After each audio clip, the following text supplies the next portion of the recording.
ഇല പൊഴിയും ശിശിരവനത്തിൽ നീ അറിയാതൊഴുകും കാറ്റാകും.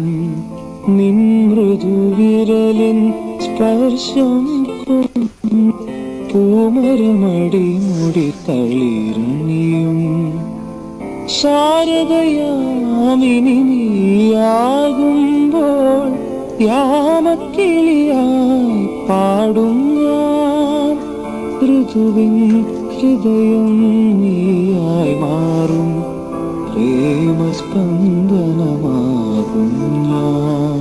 നീ ഒരു പുഴയായി തഴുകുമ്പോൾ ഞാൻ പ്രണയം വിടരും കരയാകും. കനകമയൂരം നീയാണെങ്കിൽ മേഘക്കനവായി പൊഴിയും ഞാൻ.